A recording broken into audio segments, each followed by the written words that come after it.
Slip sliding away. We have all hard floors, so slippers are a must when you get out of bed in the morning. No chance of cold feet at Natalie Anderson's house. When I get home of an afternoon, I put my Jimmy Jams on and the slippers on. Now, it's fair to say Natalie and her family don't do any long-distance marathons in their slippers, but wearing the wrong style and size around the house can have a surprising impact on your body. It's just as important to have a good fitting slipper as it is any other shoe, really. The man with the hair is Rockabilly podiatrist Greg Dower from My Foot Doctor. He says there are certain features that make a good slipper. A good thick rubber sole with a little bit of heel elevation is not a bad idea. As long as it's warm, it's fitting correctly, it's not too tight, and has a little bit of support around the ankle, it's not a bad idea as well. Poorly fitting slippers can affect areas like your Achilles, heels and arches.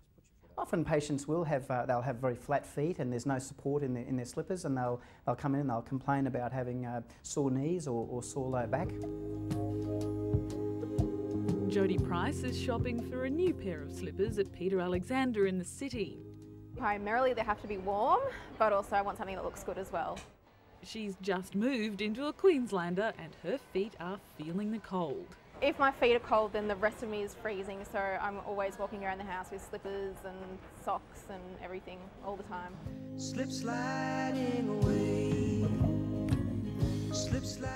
Jodie settled on a pair of Ugg boots, but has she made the best choice? Our podiatrist certainly has definite ideas on his best buy for slippers. This is the Rolls Royce, this fella here. Why? Oh, it's got a nice slip-resistant rubber outer sole with cushion and support. It bends in the right area, right across there.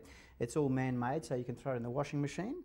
And surprisingly, a slipper with a slight heel is recommended, especially for women. After wearing high heels all day, the sudden change to a flat shoe can result in calf and hamstring pain. We've seen the good, now it's time for the bad and the Uggies. This pair here, what do you think of these? Well, these ones are very flat, aren't they? They're not very supportive. I mean, they'd be okay for a weekend away at the Hilton Hotel, but they wouldn't be very good in your house. How about these woolly slip-ons? They've got a good slip-resistant sole, haven't they? And the forefoot's pretty supportive. They don't have any heel counter, but if you're just putting them on, reading the paper at night time, they should be okay. Our podiatrist doesn't mind the good old moccasins, but these have seen better days. So when they look like that, it's time to retire them? I think so, yeah. I think they're time to replace those fellas. These pink ones look cute, but are actually the worst so far. Well, these don't offer any support at all. They're very unsupportive, and they have a very slippery sole, so that could be a bit dangerous, those ones. And these little girls' satin slides are also dangerous because they have no grip on the sole. Slip sliding away. Slip sliding. Slipping is a big concern with slippers. I think an anti-slip sole is very important, particularly if you're using it in the laundry where there's water. Anti-slip sole is very important. For the kids, update their slippers regularly to accommodate growing little feet. So before dusting off the Old Faithfuls this winter, it's a wise idea to give your slippers a once-over. They could be doing more to your body than just warming your feet. Who would have thought there'd be so much to the simple slipper?